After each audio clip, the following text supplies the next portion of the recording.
ਅੰਬੂਜਾ ਦਾ Cello ਆ ਦੇਖੋ ਕਿਵੇਂ ਬਹੁਤ ਹੀ ਬੁਰੀ ਤਰ੍ਹਾਂ ਇੱਥੇ ਪੋਲਿਊਸ਼ਨ ਇਲਾਕੇ ਦੇ ਵਿੱਚ ਫੈਲਾਇਆ ਜਾ ਰਿਹਾ ਹੈ। ਜਿਹੜੀ ਸਾਡੇ ਇਲਾਕੇ ਦੇ ਵਿੱਚ ਅੰਬੂਜਾ ਸੀਮੈਂਟ ਫੈਕਟਰੀ ਲੱਗੀ ਹੋਈ ਹੈ ਔਰ ਥਰਮਲ ਪਲਾਂਟ ਲੱਗਿਆ ਹੋਇਆ ਹੈ, ਇਹ ਕੁਝ ਬੇਨਿਯਮੀਆਂ ਕਰ ਰਹੇ ਆ। ਜਿਵੇਂ ਕਿ ਸਵਾਹ ਨੂੰ ਚੱਕਣ ਦੇ ਲਈ ਕੁਝ ਸਪੈਸ਼ਲ ਨਿਯਮ ਸੈਂਟਰਲ ਪੋਲਿਊਸ਼ਨ ਕੰਟਰੋਲ ਬੋਰਡ ਦੁਆਰਾ ਤੈਅ ਕੀਤੇ ਗਏ ਆ। ਉਹਨਾਂ ਨਿਯਮਾਂ ਮੁਤਾਬਕ ਗੱਡੀ ਜਿਹੜੀ ਕਿ ਹੈਗੀ ਆ ਉਹ ਮਤਲਬ ਕਿ ਅੰਦਰੋਂ ਜਦੋਂ ਨਿਕਲਣੀ ਆ ਸਵਾਹ ਦੀ, ਉਹ ਮਕੈਨੀਕਲ ਡਿਜ਼ਾਈਨ ਗੱਡੀ ਹੋਣੀ ਚਾਹੀਦੀ ਆ। ਉਸ ਤੋਂ ਬਾਅਦ ਜਦੋਂ ਗੱਡੀ ਅੱਗੇ ਆਣੀ ਆ, ਉੱਥੇ ਵੇਟ ਬ੍ਰਿਜ ਲੱਗਿਆ ਹੋਣਾ ਚਾਹੀਦਾ ਤਾਂ ਕਿ ਗੱਡੀ ਦਾ ਪ੍ਰੋਪਰ ਵੇਟ ਪਤਾ ਲੱਗ ਸਕੇ ਕਿ ਇਹ ਗੱਡੀ ਇੰਨਾ ਵੇਟ ਲੈ ਕੇ ਜਾ ਰਹੀ ਆ। ਉਸ ਤੋਂ ਬਾਅਦ ਗੱਡੀ ਦੇ 2 ਸਟੇਜ ਵਾਸ਼ਿੰਗ ਸਟੇਸ਼ਨ ਲੱਗਿਆ ਹੋਣਾ ਚਾਹੀਦਾ ਤਾਂ ਜੋ ਗੱਡੀ ਪੂਰੀ ਤਰ੍ਹਾਂ ਧੋ ਹੋ ਕੇ ਨਿਕਲਣੀ ਚਾਹੀਦੀ ਆ, ਤਾਂ ਕਿ ਲੋਕਾਂ ਨੂੰ ਬਾਹਰ ਜਿਹੜੀ ਹੈਗਾ ਪੋਲਿਊਸ਼ਨ ਲੋਕਾਂ ਵਿੱਚ ਨਾ ਜਾਏ, ਸਵਾਹ ਲੋਕਾਂ ਸੜਕ ਵਿੱਚ ਨਾ ਉੱਡੇ, ਲੋਕਾਂ ਦੀਆਂ ਅੱਖਾਂ 'ਚ ਨਾ ਪਵੇ। ਸੰਘਰਸ਼ ਤੋਂ ਬਿਨਾ ਕੋਈ ਚਾਰਾ ਨਹੀਂ ਹੈਗਾ ਸਾਡੇ ਕੋਲ ਬਿਲਕੁਲ ਵੀ। ਲੋਕ ਕਿੰਨੇ ਕੁ ਤੁਹਾਡੇ ਨਾਲ ਜੁੜੇ ਜੀ? ਤੁਸੀਂ ਦੇਖ ਰਹੇ ਹੋ ਕਾਫਲਾ ਕਿੱਡਾ ਵੱਡਾ ਹੋ ਗਿਆ। ਇਹ ਕੋਈ ਬੋਲਣ ਲੱਗਦਾ ਜੀ ਉਹਨਾਂ ਨੂੰ ਸੰਮਣ ਭੇਜਦੀ ਹੈ ਕੰਪਨੀ ਜਾਂ ਭਜਵਾਏ ਡਰਾਬੇ ਦਿੱਤੇ ਜਾਂਦੇ ਆ ਜੀ? ਉਹਨਾਂ ਦੇ ਜਿਹੜੇ ਰੂਲ ਐਂਡ ਰੈਗੂਲੇਸ਼ਨ ਆ 1960-68 ਦੇ ਲਗਭਗ ਦੇ ਜਿਹੜੇ ਬਣੇ ਹੋਏ ਆ, ਉਹਦੇ ਮੁਤਾਬਕ ਕਿ ਇਹ ਜਿਹੜੀ ਕਿ ਫੈਕਟਰੀ ਆ ਇਹ 500 ਮੀਟਰ ਦੇ ਘੇਰੇ 'ਚ ਨਹੀਂ ਲੱਗ ਸਕਦੀ ਲਾਲ ਲਕੀਰ ਦੇ ਨਜ਼ਦੀਕ, ਪਰੰਤੂ ਬਿਲਕੁਲ ਇੱਕ ਪਾਸੇ ਪਿੰਡ ਦਬੂਰਜੀ ਦੀ ਲਾਲ ਲਕੀਰ ਆ ਤੇ ਉਹਦੇ ਨਾਲ ਹੀ ਬੋਇਲਰ ਲਗਾਇਆ ਹੋਇਆ ਹੈ ਜਿਹੜਾ ਕਿ ਬੜਾ ਖਤਰਨਾਕ ਹੈ, ਇੱਕ ਬੰਬ ਦੀ ਤਰ੍ਹਾਂ, ਭਿਆਨਕ ਬੰਬ ਦੀ ਤਰ੍ਹਾਂ ਹੈ। ਪੋਪੂਲੇਸ਼ਨ ਏਰੀਆ ਦੇ ਵਿੱਚ ਜਿਹੜੀ ਹੈਗੀ ਫੈਕਟਰੀ ਪੋਲਿਊਟਡ ਫੈਕਟਰੀ ਲਗਾਈ ਗਈ ਹੈ ਤੁਸੀਂ ਕਹਿੰਦੇ ਹੋ, ਪਰ ਜਦੋਂ ਲਗਾਈ ਗਈ ਹੈ ਜੀ ਉਦੋਂ ਫਿਰ ਸੰਘਰਸ਼ ਕਿਉਂ ਨਹੀਂ ਹੋਏ ਜਾਂ ਉਦੋਂ ਲੱਗਣ ਕਿਉਂ ਨਹੀਂ ਦਿੱਤੀ ਜੀ? ਲੱਗਣ ਕਿਉਂ ਦਿੱਤੀ ਗਈ ਉਦੋਂ? ਅਜੇ ਤਾਂ ਕੰਪਲੇਂਟਸ ਹੈ, ਮੰਗ ਤਾਂ ਸਾਡੀ ਹੈ ਕੋਈ ਨਹੀਂ। ਸਾਡੀ ਸ਼ਿਕਾਇਤ ਹੈ ਬਈ ਭਾਈ ਕਾਨੂੰਨ ਦਾ ਰਾਜ ਲਾਗੂ ਕਰੋ। ਅਸੀਂ ਹੋਰ ਕੁਝ ਨਹੀਂ ਕਹਿੰਦੇ ਹੈਗੇ ਵੀ ਗੱਡੀਆਂ ਓਵਰਲੋਡ ਤੁਸੀਂ ਕਹਿੰਦੇ ਹੋ ਨਹੀਂ ਲਿਜਾ ਸਕਦੀਆਂ, ਤੁਸੀਂ ਲਾਗੂ ਕਰੋ। ਕਾਨੂੰਨ ਤੁਹਾਡੇ ਬਣਾਏ, ਆਪਣੇ ਕਾਨੂੰਨ ਬਣਾਏ, ਆਪ ਤੋੜ ਰਹੇ ਆ। ਪ੍ਰਸ਼ਾਸਨ ਜਿਹੜਾ ਹੈਗਾ ਇਹਨਾਂ ਦੇ ਨਾਲ ਰਲਿਆ ਹੋਇਆ ਹੈ ਔਰ ਉਸ ਤੇ ਜਦੋਂ ਅਸੀਂ 100 ਨੰਬਰ ਦੇ ਉੱਤੇ ਕਾਲ ਕਰਦੇ ਆ ਵੀ ਓਵਰਲੋਡ ਗੱਡੀ ਆ ਗਈ, ਉਸ ਦੇ ਬਾਵਜੂਦ ਵੀ ਕੋਈ ਚਲਾਨ ਕਰਨੇ ਨਹੀਂ ਆਉਂਦਾ। ਜੇ ਮੈਂ ਗਲਤ ਨਾ ਹੋਵਾਂ ਜੇਈ ਸਾਹਿਬ, ਤੁਸੀਂ ਤੇ ਆਮ ਆਦਮੀ ਪਾਰਟੀ ਨੂੰ ਵੋਟਾਂ ਬਹੁਤ ਪਵਾਈਆਂ, ਪਰ ਅੱਜ ਤੁਸੀਂ ਉਸ ਘੇਰੇ 'ਚ ਖੜੇ ਹੋ। ਜੇ ਤੁਹਾਡੀ ਸਰਕਾਰ ਹੈ ਤਾਂ ਤੁਸੀਂ ਅੱਜ ਮਾਰਚ ਕੱਢ ਰਹੇ ਹੋ, ਰੋਸ ਮਾਰਚ। ਇਹ ਤਾਂ ਇੱਕ ਪਹਿਲੇ ਹੁਕਮ ਤੇ ਹੋਣਾ ਚਾਹੀਦਾ ਸੀ। ਤੁਸੀਂ ਜਿਹੜੀਆਂ ਸਵਾਹ ਚੱਕ ਰਹੇ ਹੋ, ਤੁਸੀਂ ਲਿਖ ਕੇ ਦੇ ਦਿਓ ਵੀ ਤੁਸੀਂ CPCB ਦੀ ਗਾਈਡਲਾਈਨ ਪੂਰੀ ਕਰਦੇ ਹੋ, ਅਸੀਂ ਚੱਕ ਲਾਂਗੇ। ਤੁਸੀਂ ਸਾਨੂੰ ਲਿਖ ਕੇ ਦੇ ਦਿਓ ਵੀ ਓਵਰਲੋਡ ਗੱਡੀਆਂ ਨਹੀਂ ਰੋਕੀਆਂ ਜਾ ਸਕਦੀਆਂ, ਚੱਲਣੀਆਂ ਚਾਹੀਦੀਆਂ ਨੇ, ਇੰਸਟਰਕਸ਼ਨਾਂ ਜਾਰੀ ਕਰੇ ਪ੍ਰਸ਼ਾਸਨ ਸਾਨੂੰ, ਅਸੀਂ ਨਹੀਂ ਕਰਾਂਗੇ। ਪਰ ਉਹ ਲਿਖ ਕੇ ਵੀ ਦੇਣ ਨੂੰ ਵੀ ਤਿਆਰ ਨਹੀਂ ਹੈ। ਭਾਈ ਗੁਰਦਾਸ ਜੀ ਕਹਿੰਦੇ ਆ ਬਾਹਰ ਕੀ ਆਗ ਬੂਝਤ ਜਲ ਸਰਤਾ ਕੇ 9 में जो आग लगा कैसे को बुझाई है। ਉਹ ਕਹਿੰਦੇ ਵੀ ਜੇ ਜੰਗਲ ਦੀ ਅੱਗ ਲੱਗ ਜਾਵੇ ਬੰਦਾ ਕਿਸ਼ਤੀ 'ਤੇ ਬੈਠ ਕੇ ਜਿਹੜਾ ਅੱਗ ਬੁਝੂਗੀ, ਪਰ ਜੇ ਕਿਸ਼ਤੀ ਨੂੰ ਅੱਗ ਲੱਗ ਜਾਵੇ ਫਿਰ ਕੀ ਕਰੂਗਾ? ਹੁਣ ਪ੍ਰਸ਼ਾਸਨ ਨੇ, ਪੁਲਿਸ ਨੇ ਰੋਕਣਾ ਨਹੀਂ, ਓਵਰਲੋਡ ਗੱਡੀਆਂ ਦਾ ਚਲਾਨ ਕਰਨਾ, ਤੇ ਜੇ ਉਹ ਵੀ ਨਾ ਕਰਨਾ ਫਿਰ ਕੌਣ ਕਰੂਗਾ? ਪ੍ਰਸ਼ਾਸਨ ਸ਼ਾਇਦ ਜੀ ਸਾਡੀ ਇਹ ਤਾਕਤ ਦੇਖਣਾ ਚਾਹੁੰਦਾ ਪਹਿਲਾਂ, ਉਹ ਤੋਂ ਬਾਅਦ ਹੀ ਉਹਨਾਂ ਨੇ ਆਪਣੀ ਕੋਈ ਕਿਸੇ ਤਰ੍ਹਾਂ ਦੀ ਕਾਰਵਾਈ ਕਰਨ ਦਾ ਮਨ ਬਣਾਇਆ ਹੋਇਆ। ਸਾਨੂੰ ਕੋਰਟ ਕਹਿ ਰਹੀ ਹੈ ਵੀ ਆਹ ਗੱਡੀ ਦਾ ਤੁਸੀਂ ਰੋਕ ਨਹੀਂ ਸਕਦੇ, ਇਹਦੀ ਕਪੈਸਿਟੀ 24 ਟਨ ਹੈ। ਅਸੀਂ ਕਿਹਾ ਨਹੀਂ ਰੋਕਦੇ, ਅਸੀਂ 26 ਟਨ ਵਾਲੀ ਰੋਕੀ ਹੈ। ਤੁਸੀਂ 24 ਵਾਲੀ ਕਹਿ ਰਹੇ ਹੋ ਨਾ, ਨਹੀਂ ਰੋਕ ਸਕਦੇ, ਅਸੀਂ 24 ਨਹੀਂ ਰੋਕੀ, ਆ ਖੜੀ ਆ 26 ਇਸ ਕਰਕੇ ਰੋਕੀ ਆ। ਪ੍ਰਦੂਸ਼ਣ ਨੂੰ ਲੈ ਕੇ ਸਾਡੀ ਕਿਸੇ ਤਰ੍ਹਾਂ ਦਾ ਕੋਈ ਇਹਨਾਂ ਨਾਲ ਸਮਝੌਤਾ ਨਹੀਂ ਹੋਣਾ। ਉਹ ਕਹਿੰਦੇ ਵੀ ਇਹਨਾਂ ਲੋਕਾਂ ਨੂੰ ਨਾ ਇੱਥੇ ਹੱਦ ਤੱਕ ਰੱਖੋ, ਰੋਟੀ ਉਨੀ ਕੁ ਦਿਓ ਜਿੰਨੀ ਕੁ ਨਾਲ ਇਹ ਰੱਜ ਜਾਣ ਔਰ ਵੋਟਾਂ ਪਾਉਂਦੇ ਰਹਿਣ, ਅੱਗੇ ਤੁਰਦੇ ਰਹਿਣ। ਇਸ ਤੋਂ ਵੱਧ ਨਾ ਰੋਟੀਆਂ ਨੂੰ ਦਿਓ, ਬਾਕੀ ਸਾਰਾ ਜਿਹੜਾ ਮੁਨਾਫਾ ਹੈ ਇਹ ਕਾਰਪੋਰੇਟ ਕਮਾਉਣ, ਜਿਹੜਾ ਉਹੀ ਕਮਾਉਣ। ਇਹ ਇਹਨਾਂ ਦੀ ਸੋਚ ਹੈ ਨਾ ਲੋਕਾਂ ਦੀ, ਇਸ ਕਰਕੇ ਲੋਕ ਜਾਗਰੂਕ ਹੋ ਗਏ। ਹੁਣ ਮੈਨੂੰ ਨਹੀਂ ਲੱਗਦਾ ਹੁਣ ਇਹਨਾਂ ਦੀ ਚੱਲੂਗੀ। ਅਸੀਂ ਤੇ ਹੁਣ ਇਹ ਕੀ ਆ, ਅਸੀਂ ਕਹਿ ਰਹੇ ਵੀ ਤੁਹਾਡੇ ਕਰਕੇ ਸਾਡੇ ਲੋਕ ਬਿਮਾਰ ਹੁੰਦੇ ਆ, ਤੁਹਾਡੇ ਕਰਕੇ ਮਰ ਜਾਂਦੇ ਆ, ਤੁਹਾਡੇ ਬਿਮਾਰੀਆਂ ਕਾਰਨ ਅਸੀਂ ਆਪਣਾ ਲੱਖਾਂ ਰੁਪਈਆ ਜ਼ਮੀਨ ਵੇਚ ਕੇ ਇਲਾਜ ਕਰਾਉਣੇ ਆ। ਤੁਸੀਂ ਕਹਿੰਦੇ ਅਸੀਂ ਪੈਸਾ ਅਸੀਂ ਕਮਾਉਣਾ, ਤੁਹਾਨੂੰ ਇਲਾਜ ਵੀ ਪੈਸਾ ਅਸੀਂ ਕਮਾਉਣਾ, ਬਿਮਾਰ ਤੁਹਾਨੂੰ ਕਰਨਾ, ਮਰਨਾ ਤੁਸੀਂ ਹੈ, ਇਲਾਜ ਤੁਸੀਂ ਖੁਦ ਕਰਾਓ, ਨਹੀਂ ਪੈਸਾ ਮਰ ਜਾਓ ਤੁਸੀਂ। ਇਹ ਤਾਂ ਗੁਲਾਮੀ ਹੈ। ਇਹ ਕੌਣ ਕਹਿੰਦਾ ਇਹਨੂੰ ਆਜ਼ਾਦੀ ਹੈ? ਇਹ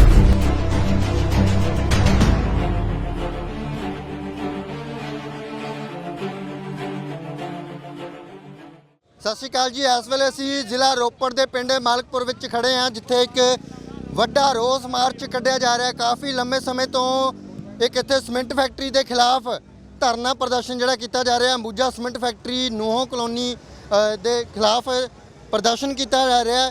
ਇਹਨਾਂ ਦੀਆਂ ਮੰਗਾਂ ਕੀ ਨੇ, ਕਿਉਂ ਇਹ ਰੋਸ ਕੀਤਾ ਜਾ ਰਿਹਾ, ਆਪਾਂ ਗੱਲਬਾਤ ਕਰਦੇ ਹਾਂ। ਰਜਿੰਦਰ ਸਿੰਘ ਘਨੌਲਾ ਸਾਡੇ ਨਾਲ ਨੇ। ਸਭ ਤੋਂ ਪਹਿਲਾਂ ਤਾਂ ਕਿਵੇਂ ਵੇਖਦੇ ਹੋ ਜੀ, ਕਾਫੀ ਲੰਮੇ ਸਮੇਂ ਤੋਂ ਪ੍ਰਦਰਸ਼ਨ ਜਾਰੀ ਹੈ, ਇਹ ਕਾਹਦੇ ਬਾਬਤ ਹੈ, ਕੀ ਮਸਲਾ ਕੀ ਹੈ? ਸਭ ਤੋਂ ਪਹਿਲਾਂ ਮੈਂ ਚੈਨਲ ਵਾਲਿਆਂ ਦਾ ਬਹੁਤ-ਬਹੁਤ ਧੰਨਵਾਦ ਕਰਦਾ, ਕਿਉਂਕਿ ਅੱਜ ਦੇ ਯੁੱਗ ਦੇ ਵਿੱਚ ਮੀਡੀਆ ਦੇ ਬਿਨਾਂ ਕਿਸੇ ਵੀ ਪ੍ਰਕਾਰ ਦੀ ਕੋਈ ਵੀ ਡਿਵੈਲਪਮੈਂਟ ਜਿਹੜੀ ਅਸੀਂ ਕਿਸੇ ਸੰਘਰਸ਼ ਵਿੱਚ ਜਾਂਦੇ ਆ ਉਹਦੇ ਨਾਲ ਉਹ ਸੰਭਵ ਨਹੀਂ ਹੁੰਦੀ। ਹੁਣ ਮੈਂ ਆਪਣੇ ਸੰਘਰਸ਼ ਦੇ ਬਾਰੇ ਵਿੱਚ ਦੱਸਦਾ। ਅਸੀਂ 2012-13 ਤੋਂ ਇਸ ਸੰਘਰਸ਼ ਵਿੱਚ ਲੱਗੇ ਹੋਏ ਆ। ਜਿਹੜੀ ਸਾਡੇ ਇਲਾਕੇ ਦੇ ਵਿੱਚ ਅੰਬੂਜਾ ਸੀਮਿੰਟ ਫੈਕਟਰੀ ਲੱਗੀ ਹੋਈ ਹੈ ਔਰ ਥਰਮਲ ਪਲਾਂਟ ਲੱਗਿਆ ਹੋਇਆ ਹੈ, ਇਹ ਕੁਝ ਬੇਨਿਯਮੀਆਂ ਕਰ ਰਹੇ ਆ। ਜਿਵੇਂ ਕਿ ਸਵਾਹ ਨੂੰ ਚੱਕਣ ਦੇ ਲਈ ਕੁਝ ਸਪੈਸ਼ਲ ਨਿਯਮ ਸੈਂਟਰਲ ਪੋਲਿਊਸ਼ਨ ਕੰਟਰੋਲ ਬੋਰਡ ਦੁਆਰਾ ਤੈਅ ਕੀਤੇ ਗਏ ਆ। ਉਹਨਾਂ ਨਿਯਮਾਂ ਮੁਤਾਬਕ ਗੱਡੀ ਜਿਹੜੀ ਕਿ ਹੈਗੀ ਆ ਉਹ ਮਤਲਬ ਕਿ ਅੰਦਰੋਂ ਜਦੋਂ ਨਿਕਲਣੀ ਆ ਸਵਾਹ ਦੀ, ਉਹ ਮਕੈਨੀਕਲ ਡਿਜ਼ਾਈਨ ਗੱਡੀ ਹੋਣੀ ਚਾਹੀਦੀ ਆ। ਉਸ ਤੋਂ ਬਾਅਦ ਜਦੋਂ ਗੱਡੀ ਅੱਗੇ ਆਣੀ ਆ, ਉੱਥੇ ਵੇਟ ਬ੍ਰਿਜ ਲੱਗਿਆ ਹੋਣਾ ਚਾਹੀਦਾ ਤਾਂ ਕਿ ਗੱਡੀ ਦਾ ਪ੍ਰੋਪਰ ਵੇਟ ਪਤਾ ਲੱਗ ਸਕੇ ਕਿ ਇਹ ਗੱਡੀ ਇੰਨਾ ਵੇਟ ਲੈ ਕੇ ਜਾ ਰਹੀ ਆ। ਉਸ ਤੋਂ ਬਾਅਦ ਗੱਡੀ ਦੇ 2 ਸਟੇਜ ਵਾਸ਼ਿੰਗ ਸਟੇਸ਼ਨ ਲੱਗਿਆ ਹੋਣਾ ਚਾਹੀਦਾ ਤਾਂ ਜੋ ਗੱਡੀ ਪੂਰੀ ਤਰ੍ਹਾਂ ਧੋ ਹੋ ਕੇ ਨਿਕਲਣੀ ਚਾਹੀਦੀ ਆ, ਤਾਂ ਕਿ ਲੋਕਾਂ ਨੂੰ ਬਾਹਰ ਜਿਹੜੀ ਹੈਗਾ ਪੋਲਿਊਸ਼ਨ ਲੋਕਾਂ ਵਿੱਚ ਨਾ ਜਾਏ, ਸਵਾਹ ਲੋਕਾਂ ਸੜਕ ਵਿੱਚ ਨਾ ਉੱਡੇ, ਲੋਕਾਂ ਦੀਆਂ ਅੱਖਾਂ 'ਚ ਨਾ ਪਵੇ। ਸੋ ਅਸੀਂ ਲੰਬੇ ਸਮੇਂ ਤੇ ਸੰਘਰਸ਼ ਕਰ ਰਹੇ ਆ, ਪਰੰਤੂ ਪੋਲਿਊਸ਼ਨ ਕੰਟਰੋਲ ਬੋਰਡ ਦੇ ਕੰਨ ਉੱਤੇ ਕੋਈ ਜੂੰ ਨਹੀਂ ਸਰਕਦੀ, ਕਿਉਂਕਿ ਇਹ ਸਾਰੇ ਅਧਿਕਾਰੀ ਇਹਨਾਂ ਦੇ ਨਾਲ ਰਲੇ ਹੋਏ ਆ। ਔਰ ਉਸ ਤੋਂ ਬਾਅਦ ਜਿਹੜੀ ਅੰਬੂਜਾ ਸੀਮਿੰਟ ਫੈਕਟਰੀ ਆ, ਉਹਨਾਂ ਦੇ ਜਿਹੜੇ ਰੂਲ ਐਂਡ ਰੈਗੂਲੇਸ਼ਨ ਆ 1960-68 ਦੇ ਲਗਭਗ ਦੇ ਜਿਹੜੇ ਬਣੇ ਹੋਏ ਆ, ਉਹਦੇ ਮੁਤਾਬਕ ਕਿ ਇਹ ਜਿਹੜੀ ਕਿ ਫੈਕਟਰੀ ਆ ਇਹ 500 ਮੀਟਰ ਦੇ ਘੇਰੇ 'ਚ ਨਹੀਂ ਲੱਗ ਸਕਦੀ, ਲਾਲ ਲਕੀਰ ਦੇ ਨਜ਼ਦੀਕ, ਪਰੰਤੂ ਬਿਲਕੁਲ ਇੱਕ ਪਾਸੇ ਪਿੰਡ ਦਬੂਰਜੀ ਦੀ ਲਾਲ ਲਕੀਰ ਆ ਤੇ ਉਹਦੇ ਨਾਲ ਹੀ ਬੋਇਲਰ ਲਗਾਇਆ ਹੋਇਆ ਹੈ, ਜਿਹੜਾ ਕਿ ਬੜਾ ਖਤਰਨਾਕ ਹੈ, ਇੱਕ ਬੰਬ ਦੀ ਤਰ੍ਹਾਂ, ਭਿਆਨਕ ਬੰਬ ਦੀ ਤਰ੍ਹਾਂ ਹੈ। ਸਾਡੇ ਦੇਸ਼ ਦੀਆਂ ਸਰਕਾਰਾਂ ਉਦੋਂ ਜਾਗਦੀਆਂ ਜਦੋਂ ਕੋਈ ਵੱਡਾ ਹਾਦਸਾ ਹੁੰਦਾ। ਜਿਵੇਂ ਕਿ ਮੈਂ ਕੱਲ੍ਹ ਦੇ ਅਖਬਾਰ 'ਚ ਪੜ੍ਹਿਆ ਕਿ ਦਿੱਲੀ 'ਚ ਬੜਾ ਭਿਆਨਕ ਹਾਦਸਾ ਹੋਇਆ ਅੱਗ ਲੱਗ ਕੇ, ਪਰੰਤੂ ਬਾਅਦ ਵਿੱਚ ਇਹਨਾਂ ਨੂੰ ਜਾਗ ਆਉਂਦੀ ਆ। ਪਹਿਲਾਂ ਇਹ ਅਧਿਕਾਰੀ ਇਹਨਾਂ ਦੇ ਨਾਲ ਰਲ ਜਾਂਦੇ ਆ, ਨਾਲ ਰਲਣੇ ਤੇ ਬਾਅਦ ਵਿੱਚ ਖਮਿਆਜਾ ਜਿਹੜਾ ਮੌਤ ਦਾ ਉਹ ਲੋਕਾਂ ਨੂੰ ਭੁਗਤਣਾ ਪੈਂਦਾ ਹੈ। ਪੋਪੂਲੇਸ਼ਨ ਏਰੀਆ ਦੇ ਵਿੱਚ ਜਿਹੜੀ ਹੈਗੀ ਫੈਕਟਰੀ ਪੋਲਿਊਟਡ ਫੈਕਟਰੀ ਲਗਾਈ ਗਈ ਹੈ, ਤੁਸੀਂ ਕਹਿੰਦੇ ਹੋ, ਪਰ ਜਦੋਂ ਲਗਾਈ ਗਈ ਹੈ ਜੀ ਉਦੋਂ ਫਿਰ ਸੰਘਰਸ਼ ਕਿਉਂ ਨਹੀਂ ਹੋਏ, ਜਾਂ ਉਦੋਂ ਲੱਗਣ ਕਿਉਂ ਨਹੀਂ ਦਿੱਤੀ ਜੀ, ਲੱਗਣ ਕਿਉਂ ਦਿੱਤੀ ਗਈ ਉਦੋਂ? ਗੱਲ ਇਸ ਤਰ੍ਹਾਂ ਹੈ ਜੀ, ਜਿਹੜੇ ਆਮ ਲੋਕ ਆ, ਇਹ ਜਿਹੜੇ ਕਾਨੂੰਨ ਆ, ਇਹ ਆਮ ਲੋਕਾਂ ਨੂੰ ਇਹਨਾਂ ਕਾਨੂੰਨਾਂ ਬਾਰੇ ਕੋਈ ਪਤਾ ਨਹੀਂ ਹੁੰਦਾ। ਇਹ ਕਾਨੂੰਨ ਜਿਹੜੇ ਅਧਿਕਾਰੀ ਆ, ਪੋਲਿਊਸ਼ਨ ਕੰਟਰੋਲ ਦੇ ਬੋਰਡ ਦੇ ਅਧਿਕਾਰੀ ਆ, ਜਾਂ ਜਿਹੜੇ ਫੈਕਟਰੀ ਇਸ ਟਾਈਮ ਲਗਾ ਰਹੇ ਆ, ਵਾਧਾ ਕਰ ਰਹੇ ਆ, ਪਹਿਲਾਂ ਲਗਾਈ ਹੋਈ ਆ, ਇਹਨਾਂ ਨੂੰ ਸਾਰੀ ਤਰ੍ਹਾਂ ਕਾਨੂੰਨ ਪਤਾ ਹੁੰਦੇ ਆ। ਅੱਜ ਦੀ ਤਰੀਕ ਵਿੱਚ ਜਿਹੜੀ 4/4/22 ਨੂੰ ਪਬਲਿਕ ਹੀਅਰਿੰਗ ਹੋਈ, ਉਹਦੇ ਵਿੱਚ ਇਹਨਾਂ ਦਾ ਅਸੀਂ ਕੱਚਾ ਚਿੱਠਾ ਨੰਗਾ ਕੀਤਾ, ਕਿਉਂਕਿ ਇਹਨਾਂ ਨੇ ਸਭ ਤੋਂ ਨਜ਼ਦੀਕੀ ਪਿੰਡ environment impact assessment study report ਦੇ ਵਿੱਚ ਇਹਨਾਂ ਦਰਜ ਕੀਤਾ ਕਿ ਸਭ ਤੋਂ ਨਜ਼ਦੀਕੀ ਪਿੰਡ ਸਾਡਾ ਹੈ ਜਿਹੜਾ ਕਿ ਉਹ ਘਨੌਲੀ ਆ, ਉਹਦਾ ਡਿਸਟੈਂਸ 1.53 ਕਿਲੋਮੀਟਰ ਦਿਖਾਇਆ ਗਿਆ। ਇਹ ਜਿਹੜੇ ਉੱਪਰਲੇ ਅਧਿਕਾਰੀ ਆ ਜਾਂ ਉੱਪਰਲੇ ਪਾਸ ਕਰਨ ਵਾਲੇ ਅਧਿਕਾਰੀ ਆ, ਉਹਨਾਂ ਦੇ ਕੋਲ ਪੇਪਰ ਜਾਂਦੇ ਆ। ਉਹ ਅਸਲ 'ਚ ਨੇੜੇ ਦਾ ਪਿੰਡ ਹੈ ਕਿਹੜਾ? ਸਭ ਤੋਂ ਨਜ਼ਦੀਕੀ ਪਿੰਡ ਦਬੂਰਜੀ, ਰਤਨਪੁਰਾ ਔਰ ਨੂਹੋ ਆ। ਡਿਸਟੈਂਸ ਕਿੰਨਾ ਜੀ? ਉਹਨਾਂ ਦਾ ਡਿਸਟੈਂਸ ਬਿਲਕੁਲ ਵੀ ਲਾਲ ਲਕੀਰ ਦੇ ਸਮਝ ਲਓ ਉਹਨਾਂ ਦਾ ਵੱਧ ਤੋਂ ਵੱਧ 10 ਜਾਂ 20 ਮੀਟਰ ਡਿਸਟੈਂਸ ਹੋਏਗਾ, ਜਿਹੜਾ ਕਿ 10-20 ਮੀਟਰ ਦੇ ਲਗਭਗ ਡਿਸਟੈਂਸ ਹੋਏਗਾ, ਜਿਹੜੇ ਕਿ ਕਾਨੂੰਨ ਦੀ ਬਿਲਕੁਲ ਉਲੰਘਣਾ ਹੈ। ਔਰ ਇਸ ਸਾਡੀ ਜਿਹੜੀ ਗੱਲ ਆ, ਇਹਨੂੰ ਬੜੇ ਲੰਬੇ ਸਮੇਂ ਤੇ ਅਸੀਂ ਰੋਸ ਪ੍ਰਦਰਸ਼ਨ ਕਰ ਰਹੇ ਆ ਔਰ ਬਾਰ-ਬਾਰ ਅਧਿਕਾਰੀਆਂ ਨੂੰ ਲੈਟਰ ਦੇ ਰਹੇ ਆ। ਓਵਰਲੋਡ ਗੱਡੀਆਂ ਜਾ ਰਹੀਆਂ, ਪਰੰਤੂ ਸਾਡੀ ਕੋਈ ਸੁਣਵਾਈ ਹੋ ਰਹੀ। ਅਸੀਂ 23 ਦਿਨ ਤੋਂ ਧਰਨੇ ਦੇ ਉੱਤੇ ਬੈਠੇ ਆ। ਪ੍ਰਸ਼ਾਸਨ ਜਿਹੜਾ ਹੈਗਾ ਇਹਨਾਂ ਦੇ ਨਾਲ ਰਲਿਆ ਹੋਇਆ ਹੈ ਔਰ ਉਸ ਤੇ ਜਦੋਂ ਅਸੀਂ 100 ਨੰਬਰ ਦੇ ਉੱਤੇ ਕਾਲ ਕਰਦੇ ਆ ਵੀ ਓਵਰਲੋਡ ਗੱਡੀ ਆ ਗਈ, ਉਸ ਦੇ ਬਾਵਜੂਦ ਵੀ ਕੋਈ ਚਲਾਨ ਕਰਨੇ ਨਹੀਂ ਆਉਂਦਾ। ਔਰ ਇਸ ਗੱਲ ਦਾ ਸਬੂਤ ਆ ਕਿ ਸਾਡੇ ਲੋਕਾਂ ਦੀ ਸੁਣੀ ਨਹੀਂ ਜਾ ਰਹੀ। ਅੱਜ ਅਸੀਂ ਇੱਕ ਵਿਸ਼ਾਲ ਰੋਸ ਰੈਲੀ ਕੱਢ ਰਹੇ ਆ, ਪਰੰਤੂ ਇਸ ਤੋਂ ਬਾਅਦ ਅਗਰ ਨਹੀਂ ਗੱਲ ਬਣੇਗੀ ਤਾਂ ਨੈਸ਼ਨਲ ਹਾਈਵੇ ਜਾਮ ਕੀਤੀ ਜਾਏਗੀ ਜੀ। ਮੇਰਾ ਖਿਆਲ, ਜੇ ਮੈਂ ਗਲਤ ਨਾ ਹੋਵਾਂ ਜੇਈ ਸਾਹਿਬ, ਤੁਸੀਂ ਤੇ ਆਮ ਆਦਮੀ ਪਾਰਟੀ ਨੂੰ ਵੋਟਾਂ ਬਹੁਤ ਪਵਾਈਆਂ, ਪਰ ਅੱਜ ਤੁਸੀਂ ਉਸ ਘੇਰੇ 'ਚ ਖੜੇ ਹੋ। ਜੇ ਤੁਹਾਡੀ ਸਰਕਾਰ ਹੈ ਤੇ ਤੁਸੀਂ ਅੱਜ ਮਾਰਚ ਕੱਢ ਰਹੇ ਹੋ, ਰੋਸ ਮਾਰਚ, ਇਹ ਤਾਂ ਇੱਕ ਪਹਿਲੇ ਹੁਕਮ ਤੇ ਹੋਣਾ ਚਾਹੀਦਾ ਸੀ ਜਾਂ ਬੇਨਤੀ ਤੇ। ਦੇਖੋ ਜੀ, ਸਰਕਾਰ ਭਾਵੇਂ ਕਿਸੇ ਦੀ ਹੋਵੇ, ਲੜਨਾ ਤਾਂ ਪੈਣਾ ਹੀ ਆ।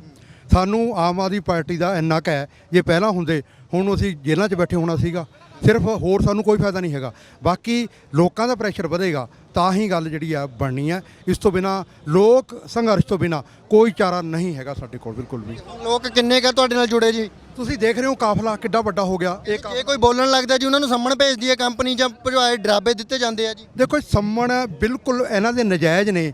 ਜਦੋਂ ਹੁਣ ਕਹਿੰਦੇ ਤੁਸੀਂ ਓਵਰਲੋਡ ਗੱਡੀਆਂ ਰੋਕਦੇ ਹੋ, ਤੁਸੀਂ ਨਹੀਂ ਰੋਕ ਸਕਦੇ, ਅੱਜ ਕੱਲ੍ਹ ਲਿਖ ਕੇ ਦੇ ਦਿਓ ਸਾਨੂੰ। ਤੁਸੀਂ ਜਿਹੜੀਆਂ ਸਵਾਹ ਚੱਕ ਰਹੇ ਹੋ, ਤੁਸੀਂ ਲਿਖ ਕੇ ਦੇ ਦਿਓ ਵੀ ਤੁਸੀਂ CPCB ਦੀ ਗਾਈਡਲਾਈਨ ਪੂਰੀ ਕਰਦੇ ਹੋ, ਅਸੀਂ ਚੱਕ ਲਾਂਗੇ। ਤੁਸੀਂ ਸਾਨੂੰ ਲਿਖ ਕੇ ਦੇ ਦਿਓ ਵੀ ਓਵਰਲੋਡ ਗੱਡੀਆਂ ਨਹੀਂ ਰੋਕੀਆਂ ਜਾ ਸਕਦੀਆਂ, ਚੱਲਣੀਆਂ ਚਾਹੀਦੀਆਂ ਨੇ, ਇੰਸਟਰਕਸ਼ਨਾਂ ਜਾਰੀ ਕਰੇ ਪ੍ਰਸ਼ਾਸਨ ਸਾਨੂੰ, ਅਸੀਂ ਨਹੀਂ ਕਰਾਂਗੇ। ਪਰ ਉਹ ਲਿਖ ਕੇ ਵੀ ਦੇਣ ਨੂੰ ਵੀ ਤਿਆਰ ਨਹੀਂ ਹੈ ਔਰ ਉਹ ਇਹਨਾਂ ਦਾ ਚਲਾਨ ਕਰਨ ਨੂੰ ਵੀ ਤਿਆਰ ਨਹੀਂ ਹੈ। ਇਸ ਕਰਕੇ ਸਾਡਾ ਸੰਘਰਸ਼ ਚੱਲਦਾ। ਸਾਡਾ ਸੰਘਰਸ਼ ਜਿਹੜਾ ਉਦੋਂ ਤੱਕ ਚੱਲਦਾ ਰਹੇਗਾ ਜਿੰਨਾ ਚਿਰ ਸਾਡੀਆਂ ਜਿਹੜੀਆਂ ਜੋ ਸਾਡੀਆਂ ਅਜੇ ਤੱਕ ਕੰਪਲੇਂਟਸ ਹੈ, ਮੰਗ ਤਾਂ ਸਾਡੀ ਹੈ ਕੋਈ ਨਹੀਂ। ਸਾਡੀ ਸ਼ਿਕਾਇਤ ਹੈ ਬਈ ਭਾਈ ਕਾਨੂੰਨ ਦਾ ਰਾਜ ਲਾਗੂ ਕਰੋ। ਅਸੀਂ ਹੋਰ ਕੁਝ ਨਹੀਂ ਕਹਿੰਦੇ ਹੈਗੇ ਵੀ ਗੱਡੀਆਂ ਓਵਰਲੋਡ ਤੁਸੀਂ ਕਹਿੰਦੇ ਹੋ ਨਹੀਂ ਲਿਜਾ ਸਕਦੀਆਂ, ਤੁਸੀਂ ਲਾਗੂ ਕਰੋ ਕਾਨੂੰਨ ਤੁਹਾਡੇ ਬਣਾਏ, ਆਪਣੇ ਕਾਨੂੰਨ ਬਣਾਏ ਆਪ ਤੋੜ ਰਹੇ ਆ। ਅਸੀਂ ਤਾਂ ਕਾਨੂੰਨ ਦੀ ਰਾਖੀ ਵਾਸਤੇ ਬੈਠੇ ਆ, ਰਾਖੀ ਜਿਨ੍ਹਾਂ ਨੂੰ ਕਰਨੀ ਚਾਹੀਦੀ ਸੀਗੀ। ਉਹ ਜਿਵੇਂ ਹੈ ਨਾ ਭਾਈ ਗੁਰਦਾਸ ਜੀ ਕਹਿੰਦੇ ਆ, ਬਾਹਰ ਕੀ ਆਗ ਬੂਝਤ ਜਲ ਸਰਤਾ ਕੇ 9 में जो आग लगा कैसे को बुझाई है। ਉਹ ਕਹਿੰਦੇ ਵੀ ਜੇ ਜੰਗਲ ਦੀ ਅੱਗ ਲੱਗ ਜਾਵੇ ਬੰਦਾ ਕਿਸ਼ਤੀ 'ਤੇ ਬੈਠ ਕੇ ਜਿਹੜਾ ਅੱਗ ਬੁੱਝੂਗੀ, ਪਰ ਜੇ ਕਿਸ਼ਤੀ ਨੂੰ ਅੱਗ ਲੱਗ ਜਾਵੇ ਫਿਰ ਕੀ ਕਰੂਗਾ। ਹੁਣ ਪ੍ਰਸ਼ਾਸਨ ਨੇ ਪੁਲਿਸ ਨੇ ਰੋਕਣਾ ਨਹੀਂ, ਓਵਰਲੋਡ ਗੱਡੀਆਂ ਦਾ ਚਲਾਨ ਕਰਨਾ, ਤੇ ਜੇ ਉਹ ਵੀ ਨਾ ਕਰਨਾ ਫਿਰ ਕੌਣ ਕਰੂਗਾ। ਤੁਹਾਡੇ ਧਰਨੇ ਦਾ ਅਸਰ ਹੋਇਆ ਕੋਈ? ਕੀ ਪੁਲਿਸ ਨੇ ਕਿਸੇ ਤਰ੍ਹਾਂ ਦੇ ਚਲਾਨ ਤੁਹਾਡੇ ਧਰਨੇ ਤੋਂ ਬਾਅਦ ਕੀਤੇ ਜਾਂ ਹਲੇ ਵੀ ਚੁੱਪੇ ਆ ਜੀ? ਦੇਖੋ ਜੀ, ਸਾਡੀ ਨਜ਼ਰਾਂ 'ਚ ਤਾਂ ਕੁਝ ਨਹੀਂ ਹੈ। ਅਸੀਂ ਥੱਬਾ ਬਿਲਟੀਆਂ ਦਾ ਦੇ ਵੀ ਦਿੱਤਾ। ਸਾਨੂੰ ਕੋਰਟ ਕਹਿ ਰਹੀ ਹੈ ਵੀ ਆਹ ਗੱਡੀ ਦਾ ਤੁਸੀਂ ਰੋਕ ਨਹੀਂ ਸਕਦੇ, ਇਹਦੀ ਕਪੈਸਿਟੀ 24 ਟਨ ਹੈ। ਅਸੀਂ ਕਿਹਾ ਨਹੀਂ ਰੋਕਦੇ, ਅਸੀਂ ਤਾਂ 26 ਟਨ ਵਾਲੀ ਰੋਕੀ ਹੈ। ਤੁਸੀਂ 24 ਵਾਲੀ ਕਹਿ ਰਹੇ ਹੋ ਨਾ, ਨਹੀਂ ਰੋਕ ਸਕਦੇ ਅਸੀਂ 24 ਨਹੀਂ ਰੋਕੀ, ਆ ਖੜੀ ਆ 26 ਹੈ ਇਸ ਕਰਕੇ ਰੋਕੀ ਆ। ਅਸੀਂ ਤਾਂ ਕੋਰਟ ਦੇ ਨਿਯਮਾਂ ਦੀ ਪਾਲਣਾ ਕਰਦੇ ਹਾਂ, ਤੁਸੀਂ ਕਰ ਦਿਓ, ਸਾਨੂੰ ਕੋਈ ਇਤਰਾਜ਼ ਨਹੀਂ ਹੈ। ਅਸੀਂ ਕਹਿੰਦੇ ਕੰਡਾ ਲਾਓ, ਓਵਰਲੋਡ ਨਹੀਂ ਜਾਣੀ ਚਾਹੀਦੀ ਹੈ, ਤੁਸੀਂ ਕਹਿੰਦੇ ਹੋ ਤੁਹਾਡੀ ਗਾਈਡਲਾਈਨ ਹੈ। ਇਸ ਕਰਕੇ ਅਸੀਂ ਤਾਂ ਕਾਨੂੰਨ ਦੀ ਰਾਖੀ ਕਰਨ ਵਾਸਤੇ ਇੱਥੇ ਬੈਠੇ ਹਾਂ, ਪਰ ਇਹ ਪਤਾ ਨਹੀਂ ਕੀ ਸਮਝ ਰਹੇ ਸਾਨੂੰ। ਦੂਜੇ ਪਾਸੇ ਸਾਡਾ ਚੀਫ ਹੈ ਥਰਮਲ ਦਾ, ਉਹ ਕਹਿ ਰਿਹਾ ਵੀ ਥਰਮਲ ਬੰਦ ਹੋ ਜਾਊਗਾ, ਵੀ ਜੇ ਵੀ ਬਿਜਲੀ ਦੀ ਦਿੱਕਤ ਆ ਥਰਮਲ ਬੰਦ ਹੋ ਜਾਊ, ਪਤਾ ਨਹੀਂ ਕੀ ਹੋ ਜਾਊਗਾ, ਕਿਵੇਂ ਬੰਦ ਹੋ ਜਾਊਗਾ।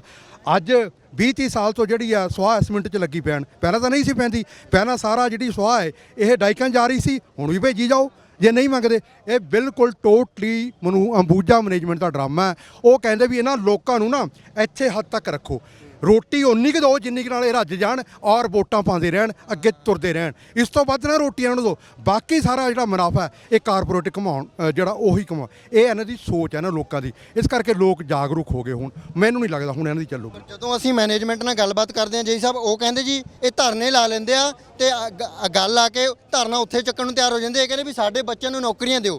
ਕਹਿੰਦੇ ਨੌਕਰੀਆਂ ਦੇਣ ਨਾਲ ਕੀ ਫਿਰ ਜਿਹੜੇ ਕੈਂਸਰ ਦੀਆਂ ਬਿਮਾਰੀਆਂ ਦੱਸਦੇ ਇਹ ਜਾਂ ਹੋਰ ਬਿਮਾਰੀਆਂ ਉਹ ਦੂਰ ਹੋ ਜਾਂਦੀਆਂ ਜੀ। ਫਿਰ ਦੇਖੋ ਜੀ, ਗੱਲ ਇਹ ਆ ਜਗਦੀਪ ਜੀ, ਵੀ ਮੈਨੂੰ ਇੱਕ ਨਹੀਂ ਸਮਝ ਲੱਗਦੀ, ਖਾਣ ਪੀਣ ਨੂੰ ਬਾਂਦਰੀ ਡੰਡੇ ਖਾਣ ਨੂੰ ਰਿੱਛ।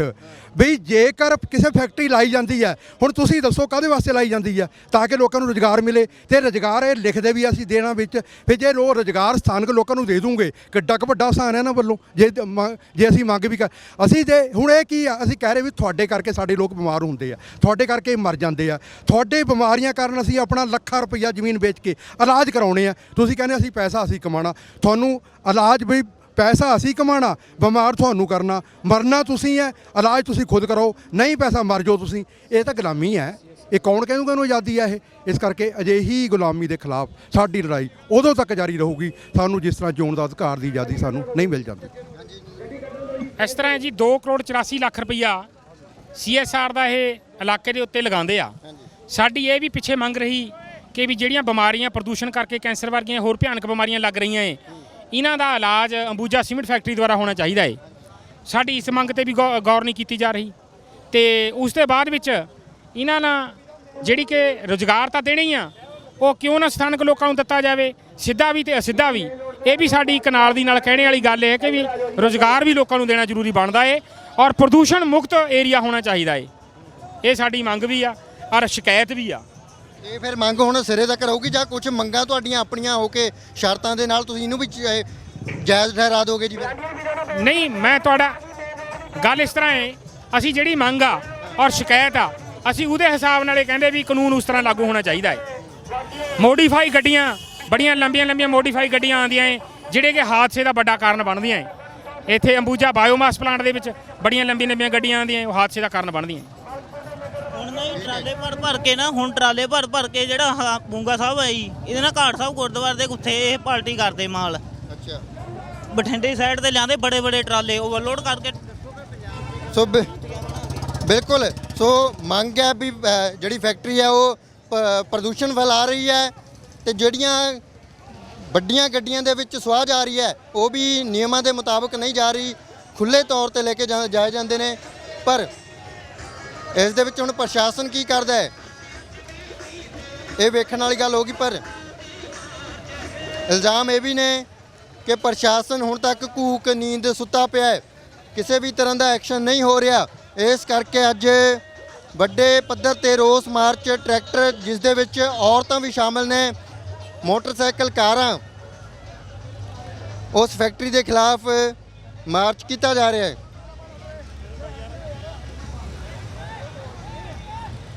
ਸੋ ਤਸਵੀਰਾਂ ਤੁਹਾਨੂੰ ਰੋਪੜ ਦੀਆਂ ਦਿਖਾ ਰਹੇ ਹਾਂ ਜਿੱਥੇ ਇੱਕ ਸੀਮੈਂਟ ਫੈਕਟਰੀ ਦੇ ਖਿਲਾਫ ਮਾਰਚ ਰੋਸ ਪ੍ਰਦਰਸ਼ਨ ਕੀਤਾ ਜਾ ਰਿਹਾ ਹੈ, ਲੋਕ ਜਾਗਰੂਕ ਹੋਏ ਨੇ। ਸੋ ਲੋਕਾਂ ਦਾ ਕਹਿਣਾ ਹੈ ਕਿ ਫੈਕਟਰੀ ਦੇ ਵੱਲੋਂ ਮਨਮਰਜ਼ੀਆਂ ਕੀਤੀਆਂ ਜਾ ਰਹੀਆਂ ਨੇ। ਸੋ ਜਗਦੀਪ ਸਿੰਘ ਵੀ ਨੇ, ਗੱਲਬਾਤ ਕਰਦੇ ਹਾਂ। ਜਗਦੀਪ ਜੀ, ਕੀ ਹਾਲ ਹੈ ਬਾਈ ਜੀ? ਵਧੀਆ ਜੀ, ਬਹੁਤ ਵਧੀਆ। ਕਿਵੇਂ ਵੇਖਦੇ ਹੋ ਜੀ ਕਾਫੀ ਲੰਮੇ ਸਮੇਂ ਤੋਂ ਜਿਹੜਾ ਧਰਨਾ ਚੱਲ ਰਿਹਾ, ਪਰ ਹੁਣ ਤੱਕ ਜਿਹੜਾ ਪ੍ਰਸ਼ਾਸਨ ਦੇ ਵੱਲੋਂ ਵੀ ਕੋਈ ਐਕਸ਼ਨ ਨਹੀਂ ਲਿਆ ਗਿਆ? ਪ੍ਰਸ਼ਾਸਨ ਸ਼ਾਇਦ ਜੀ ਸਾਡੀ ਇਹ ਤਾਕਤ ਦੇਖਣਾ ਚਾਹੁੰਦਾ ਪਹਿਲਾਂ, ਉਹ ਤੋਂ ਬਾਅਦ ਹੀ ਉਹਨਾਂ ਨੇ ਆਪਣੀ ਕੋਈ ਕਿਸੇ ਤਰ੍ਹਾਂ ਦੀ ਕਾਰਵਾਈ ਕਰਨ ਦਾ ਮਨ ਬਣਾਇਆ ਹੋਇਆ ਹੈ। ਪਰ ਅਸੀਂ ਇਹ ਪ੍ਰਸ਼ਾਸਨ ਨੂੰ ਦੱਸ ਦੇਣਾ ਚਾਹੁੰਦੇ ਹਾਂ ਕਿ ਸਾਡਾ ਜਿਹੜਾ ਸੰਘਰਸ਼ ਆ ਇਹ ਇਸੇ ਤਰ੍ਹਾਂ ਚੱਲਦਾ ਰਹਿਣਾ ਜਦੋਂ ਤੱਕ ਸਾਡੇ ਹੱਕੀ ਮੰਗਾਂ ਪੂਰੀਆਂ ਨਹੀਂ ਹੁੰਦੀਆਂ। ਹੱਕੀ ਮੰਗਾਂ ਕੀ ਨੇ? ਸਾਡੀ ਹੱਕੀ ਮੰਗਾਂ ਸਭ ਤੋਂ ਪਹਿਲੀ ਤਾਂ ਹੈ ਕਿ ਸਾਡਾ ਇਲਾਕਾ ਜਿਹੜਾ ਇਹ ਪ੍ਰਦੂਸ਼ਣ ਦੇ ਨਾਲ ਬਹੁਤ ਜ਼ਿਆਦਾ ਪ੍ਰਭਾਵਿਤ ਹੋਇਆ ਪਿਆ ਹੈ। ਸਾਡੇ ਜਿਹੜੇ ਅੰਬੂਜਾ ਸੀਮੈਂਟ ਫੈਕਟਰੀ ਦੇ ਨੇੜੇ ਦੇ ਇਲਾਕੇ ਦੇ ਪਿੰਡ ਆ, ਉਹਨਾਂ ਵਿੱਚ ਕੈਂਸਰ, ਟੀਵੀ, ਸਾਰੀਆਂ ਬਿਮਾਰੀਆਂ, ਅੱਖਾਂ ਦੀ ਤੇ ਚਮੜੀ ਦੀਆਂ ਬਿਮਾਰੀਆਂ ਜਿਹੜੀਆਂ ਹੈਗੀਆਂ ਬਹੁਤ ਬੁਰੀ ਤਰ੍ਹਾਂ ਨਾਲ ਫੈਲੀਆਂ ਹੋਈਆਂ।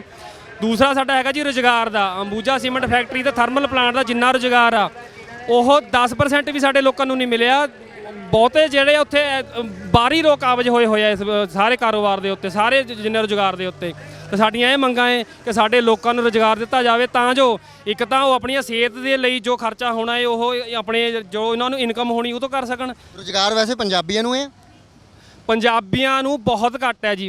ਲੋਕਲ ਦਾ ਮਤਲਬ ਕਿ ਪੰਜਾਬ ਦੇ ਹੀ ਲੋਕ ਆ ਜਿਹੜੇ, ਉਹਨਾਂ ਨੂੰ ਵੀ ਬਹੁਤ ਘੱਟ ਹੈ। ਇੱਥੇ ਬਾਹਰ ਦੇ ਲੋਕ ਬਹੁਤ ਜ਼ਿਆਦਾ ਹੈ, ਬਿਹਾਰੀ ਬਹੁਤ ਜ਼ਿਆਦਾ ਹੈ, ਗੁਜਰਾਤੀ ਰਾਜਸਥਾਨ ਦੇ ਬਹੁਤ ਜ਼ਿਆਦਾ ਹੈ, ਤੇ ਹੋਰ ਸਟੇਟਾਂ ਦੇ ਆ। ਪੰਜਾਬ ਦਿਆਂ ਨੂੰ ਬਹੁਤ ਘੱਟ ਹੈ, 10% ਵੀ ਹੈ ਨਹੀਂ ਆ। ਤੇ ਇਸ ਕਰਕੇ ਸਾਡਾ ਇਹ ਸੰਘਰਸ਼ ਲਗਾਤਾਰ ਅਸੀਂ 2018 ਤੋਂ ਚੱਲ ਰਿਹਾ। 2018 ਤੋਂ ਮਤਲਬ ਕਿ ਲਗਾਤਾਰ ਅਸੀਂ ਲੋਕਾਂ ਦੇ ਨਾਲ ਜੁੜ ਕੇ ਇਹ ਕੰਮ ਕਰਦੇ ਆ ਰਹੇ ਆ। ਕਿਤੇ ਇਹਨਾਂ ਨਾ ਹੋਵੇ ਬਈ ਜਿਹੜੀਆਂ ਨੌਕਰੀਆਂ ਦੀ ਗੱਲ ਉਹ ਮੰਨ ਲੈਣ ਵੀ ਠੀਕ ਹੈ ਜੀ, ਤੁਹਾਨੂੰ ਅਸੀਂ ਪਹਿਲ ਦੇ ਆਧਾਰ ਤੇ ਨੌਕਰੀਆਂ ਦੇਵਾਂਗੇ ਤੇ ਬਾਕੀ ਮੰਗਾਂ ਤੁਸੀਂ ਛੱਡ ਦਿਓ ਫਿਰ ਪ੍ਰਦੂਸ਼ਣ ਵਾਲੀਆਂ। ਸਾਡਾ ਜੀ ਪਹਿਲੀ ਮੰਗ ਹੀ ਪ੍ਰਦੂਸ਼ਣ ਦੀ ਨੂੰ ਖਤਮ ਕਰਨਾ ਹੈ, ਚਾਹੇ ਉਹ ਥਰਮਲ ਪਲਾਂਟ ਦਾ ਹੈ, ਚਾਹੇ ਅੰਬੂਜਾ ਸੀਮੈਂਟ ਫੈਕਟਰੀ ਦਾ ਹੈ। ਅਸੀਂ ਇਹ ਸ਼ਰਤ 'ਤੇ ਪਹਿਲੇ ਕਿ ਪਹਿਲਾਂ ਸਾਡਾ ਪੋਲਿਊਸ਼ਨ ਖਤਮ ਕਰਿਆ ਜਾਵੇ, ਉਹਦੇ ਬਾਅਦ ਅਸੀਂ ਬਾਕੀ ਮੰਗਾਂ ਦੇ ਨਾਲ ਤੁਹਾਡੇ ਟੇਬਲ ਟਾਕ ਕਰਾਂਗੇ। ਪ੍ਰਦੂਸ਼ਣ ਨੂੰ ਲੈ ਕੇ ਸਾਡੀ ਕਿਸੇ ਤਰ੍ਹਾਂ ਦਾ ਕੋਈ ਇਹਨਾਂ ਨਾਲ ਸਮਝੌਤਾ ਨਹੀਂ ਹੋਣਾ। ਤੇ ਜੇ ਰੁਜ਼ਗਾਰ ਦੀ ਗੱਲ ਹੈ, ਅਸੀਂ ਉਹ ਕਹਿ ਰਹੇ ਕਿ ਸਾਡੇ ਲੋਕਾਂ ਨੂੰ ਸਾਡਾ ਇੱਕ ਰਿਜ਼ਰਵ ਕਰ ਦਿੱਤਾ ਜਾਵੇ ਕਿ 75% ਜਿਹੜਾ ਹੈ ਰੁਜ਼ਗਾਰ ਸਾਡੇ ਲੋਕਾਂ ਨੂੰ ਦਿੱਤਾ ਜਾਵੇ। ਬਾਕੀ ਉਹ ਜਿਹਨੂੰ ਦੇਣਾ ਚਾਹੁੰਦੇ ਦੇਣ, ਕਿਉਂਕਿ ਇਸੇ ਤਰਜ਼ ਦੇ ਉੱਪਰ ਹਿਮਾਚਲ ਦੇ ਵਿੱਚ ਕੰਮ ਕੀਤਾ ਗਿਆ।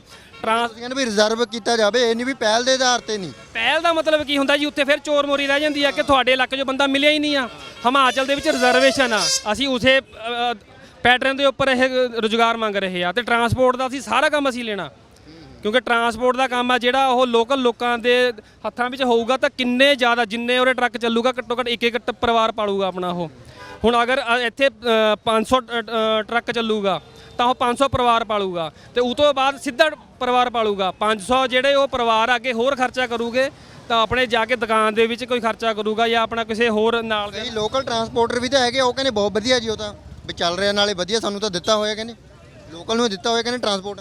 ਤੇ ਜੇ ਉਹ ਟਰਾਂਸਪੋਰਟ ਦਿੱਤੀ ਆ ਦੱਸਣ ਕਿੰਨੀਆਂ 5 ਜਾਂ 6 ਜਾਂ 7 ਹੈ, ਤੇ ਉਹ 7 ਪਰਿਵਾਰਾਂ ਤੱਕ ਰਹਿ ਗਿਆ ਉਹ। ਅਸੀਂ ਕਹਿ ਰਹੇ ਕਿ ਸਾਡੇ ਇੱਥੇ ਜਿਵੇਂ ਹਿਮਾਚਲ ਦੇ ਵਿੱਚ ਉਹਨਾਂ ਦੀਆਂ ਯੂਨੀਅਨਾਂ ਬਣੀਆਂ ਹੋਈਆਂ, ਯੂਨੀਅਨ ਦੇ ਵਿੱਚ ਜਿੰਨੇ ਉੱਥੇ ਦੇ ਲੋਕਲ ਲੋਕ ਹੈਗੇ ਆ ਉਹ ਸਾਰੇ ਮੈਂਬਰ ਬਣੇ ਹੋਏ ਆ, ਤਾਂ ਉਹ ਉੱਥੇ ਉਹਨਾਂ ਕੋਲ ਮੇਰਾ ਖਿਆਲ 4-5 ਹਜ਼ਾਰ ਟਰੱਕ ਹੈ, ਤੇ 4-5 ਹਜ਼ਾਰ ਪਰਿਵਾਰ ਪਲ ਰਿਹਾ ਉਹਨਾਂ ਦਾ। ਤੇ ਅਗਰ ਚਾਰਾਂ ਦਾ ਵੀ ਇੱਕ ਅਸੀਂ ਮੰਨ ਕੇ ਚੱਲੀਏ ਇੱਕ ਪਰਿਵਾਰ ਦੇ 4 ਮੈਂਬਰ, 20,000 ਬੰਦਾ ਉੱਥੇ ਰੁਜ਼ਗਾਰ ਲੈ ਰਿਹਾ, ਤੇ ਇੱਥੇ 20,000 ਬੰਦਾ ਕਰ ਰਿਹਾ ਉਹਦੇ ਨਾਲ ਗੁਜ਼ਾਰਾ। ਇੱਥੇ ਉਹ ਸਿਰਫ ਗਿਣਤੀ ਦੇ 100 ਬੰਦਾ ਹੋਣਾ ਹੈ, ਤੇ 100 ਤੇ 20,000 'ਚ ਕਿੰਨਾ ਫਰਕ ਹੈ? ਤੇ ਸਾਡੀ ਇਹੀ ਮੰਗ ਹੈ ਕਿ ਇੱਥੇ ਸਾਰੇ ਲੋਕਾਂ ਨੂੰ ਇੱਕ ਬਰਾਬਰ ਰੁਜ਼ਗਾਰ ਦੇ ਮੌਕੇ ਦਿੱਤੇ ਜਾਣ, ਤਾਂ ਕਿ ਉਹ ਆਪਣਾ ਜੀਵਨ ਪੱਧਰ ਉੱਚਾ ਚੱਕ ਸਕਣ ਉਹ। ਬਿਲਕੁਲ। ਸੋ ਸੀਮੈਂਟ ਫੈਕਟਰੀ ਦੇ ਖਿਲਾਫ ਰੋਸ ਮਾਰਚ ਜਿਹੜਾ ਹੈਗਾ ਉਹ ਕੀਤਾ ਜਾ ਰਿਹਾ ਹੈ।